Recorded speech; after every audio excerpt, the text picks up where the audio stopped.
Hey there. So with the new Penguin show being on Max, I thought now would be a good time to look at the Penguin's first appearance. And so this is Detective Comics number 58 from 1941. This is not the original version, because I don't own that. This is a facsimile edition that DC made recently. So it's basically a copy of the original comic with all the ads and everything, just like it would have been printed originally. It is a modern size though, so it's a little smaller. So if you saw my recent video for Batman Day where I looked at the facsimile of Detective Comics number 27, you can kind of see the size difference there is what we're talking about. If you want to play along at home, this story has been reprinted in the Greatest Batman Stories Ever Told Volume 2. This came out back in 1992, around the time of Batman Returns, and was kind of in accordance with that. It has also been reprinted more recently in Batman the Golden Age Omnibus Volume 2. And it is available on the DC Universe Infinite app, so you can read it there. So like a lot of old Golden Age stories, there weren't credits. And so in the reprints, though, they try to credit where they can, and according to this, the story was written by Bill Finger and penciled by Bob Kane with inks by Jerry Robinson. And they do list the title here as one of the most perfect frame-ups. So that comes from the caption here on the splash page, whereas I don't know if that's necessarily the title they intended for this story, but we can see it here on the side of this building here, saying, read how Batman and Robin were plunged into one of the strangest adventures and one of the most perfect frame-ups of all time. So this is the Penguin's first appearance. Again, this is a facsimile issue, so we have some ads here. We've got the Superman Crypto Ray Gun here for just $1. You can pick that up. I don't know. I wonder what those go for now. So from 1941, that's got to be kind of early Superman merchandise. But here, we have the intro here to the Penguin. I think it's interesting here. We have the Batman and Robin logo, but we just have the Batman head. We don't have the wings like we typically have on here. So our story starts out with Bruce and Dick at an art exhibition, and Dick has said something to kind of upset the artist here. It kind of plays off more of Dick's sort of carny background, kind of, conflicting with Bruce's high society life. I feel like that's something interesting I wish they would have explored more back in the day. But then we find out while they're there, they come across this weird-looking guy who they say looks like a penguin. And some paintings are stolen. They search everybody. People, the elite here are, put off by that and everything. But then later on, we have Penguin show up at a local gangster's, and it turns out he has hidden the paintings in the handle of his umbrella here. He shows this as to sort of prove his worth to this gang that he wants to join. Later on, we have Bruce Wayne runs into Penguin at an auction house, and he says, if I'm not mistaken, that's the fatty Dick and I saw at the exhibition. Not great body shaming there, Bruce. Let's try to do better. But then the lights go out, and the diamond is gone. Of course, this is Penguin again, kind of stealing it. He goes back to the gangster's house, and, well, not his house, that's their hideout. But the gangster decides Penguin's getting too big for his shoes, and there's an altercation where Penguin shoots him with his umbrella. So this is the first instance of a trick umbrella we have here.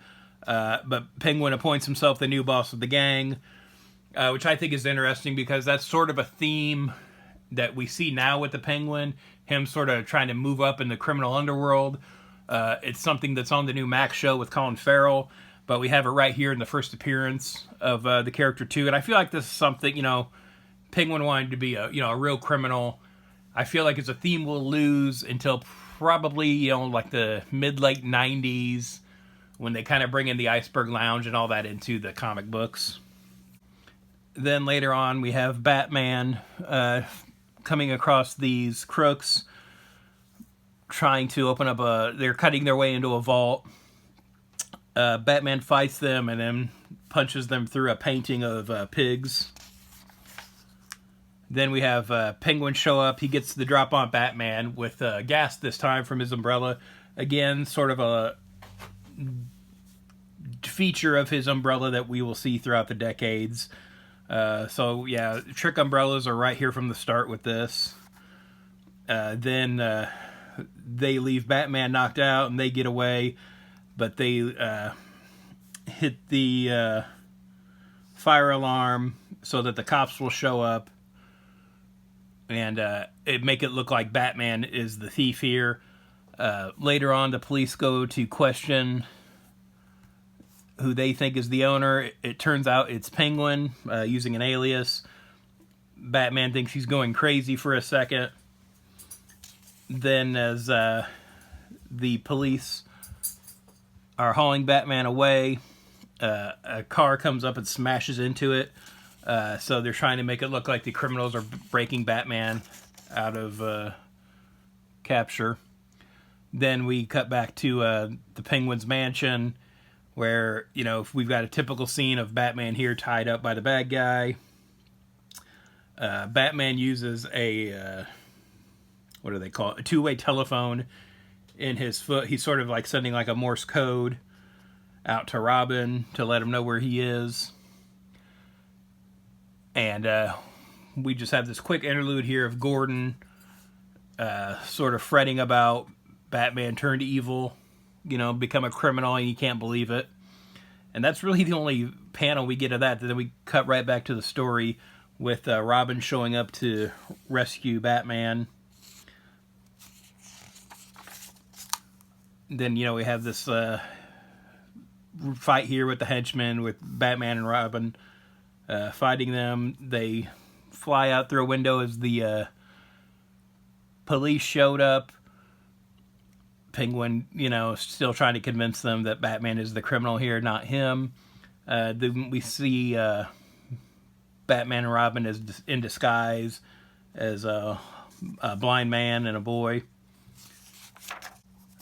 Then we have Batman and Robin kind of flinging off their disguises here. They are busting through the window here and fighting Penguin's men. Then we have the Penguin shoot a stream of acid at them from the umbrella. So that's the third gadget here with the umbrella that we've got so far in this first story. Then we have Batman and Penguin fighting here on the train tracks. Penguin jumps onto a passing train and gets away, but they're able to recover everything that he stole. And Commissioner Gordon tells Batman that he felt that he was innocent all along. And we have a little caption here of, yes, perhaps someday the paths of Batman and the Penguin will cross again. And of course we know it did. Penguin has been a sort of stable of Batman villains pretty much ever since. So yeah, but again, that's the first appearance there of the Penguin. We've got a lot of what the character is established here and stuff that's, you know, comes back decades later. I really like this sort of intro to the character. I feel like we get a lot of what the Penguin is here. That will stray for a long time after this. You know, we've got a few decades there where we just have Penguin committing Umbrella or Penguin-themed crimes. I feel like he doesn't come back to something closer to this until, I guess, the Chuck Dixon run of Detective in the late 90s, where we have him trying to become more of a criminal kingpin and having the Iceberg Lounge and all that kind of thing.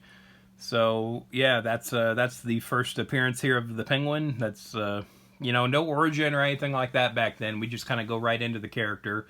You know, there's stuff that we'll find out decades later about, you know, where the Penguin came from and why he does what he does, that sort of thing. And we're getting some of that on the TV show now too. So yeah, have you read this? Do you have a favorite Penguin story? Let me know in the comments below.